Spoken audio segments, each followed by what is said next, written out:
Even tough guys like The Undertaker and Brutus the Barber Beefcake need protection. And when they do, they turn to my next guest. Joining me now, founder and owner of Straight 12 Security and former director of security for World Wrestling Entertainment, Jimmy Noonan.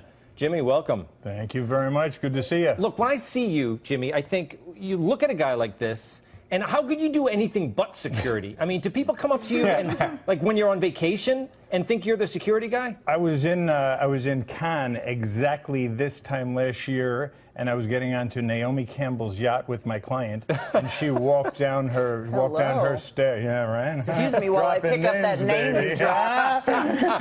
And she said, "I guess you're Vic Security." I said, "Yes, ma'am, I am." She goes, "Well, at least you look the part." Well, thank you very much. Exactly. And you used to train, so weren't you the celebrity trainer to celebrities? I had that run in the late 80s, early 90s, before WWE, where I had a nice training business. I did very well and made a few bucks, and I'd go to movie sets and actually get people ready for movies. Okay, now I want to ask you about this.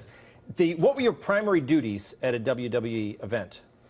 Ooh, you took care of the talent, number one. You kept the talent away from the fans. You kept the fans away from the talent.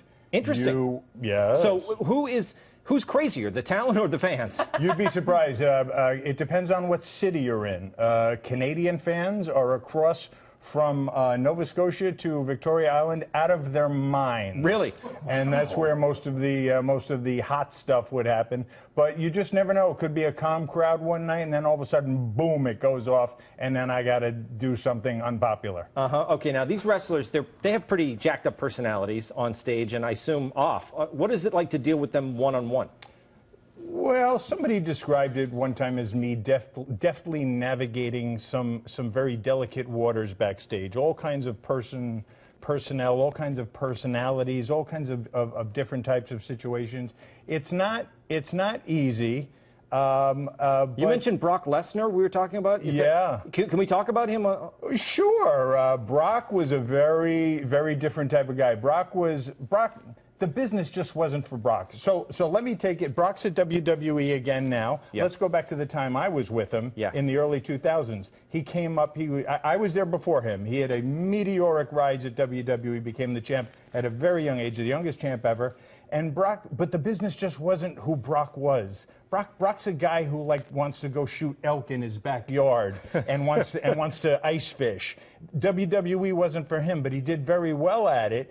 But at the same time, he was miserable. A lot of us, I hate to say it, folks, but a lot of us are miserable in the business. And Brock was sometimes really miserable. And there's one morning when we're at the airport, and we're at the airport again at 5 o'clock, getting another 5 a.m. flight to another city. And I shadowed Brock because Brock was the champ. If you were the champ, I tried to shadow you, whether it was The Undertaker or John Cena or Dave Bautista, and I shadowed the champ. And Brock, we walk into the airport at the same time, and he looks at me and goes, "Noonan, if one fan comes up to me and asks me for an autograph, I'm going to punch you right in the face." Wow. And that would be the beginning of my day. And I'd be like, he hated WWE so much at the time that he bought his own airplane to fly in, so he wouldn't have to fly on his own expense. So he wouldn't have to be with the boys in the airport and to be with the fans. Unbelievable. I hope I'm not telling too many secrets. I like it. This is what I want, some personal stories. Thank you so much for joining us, Jimmy Noonan. We got to go.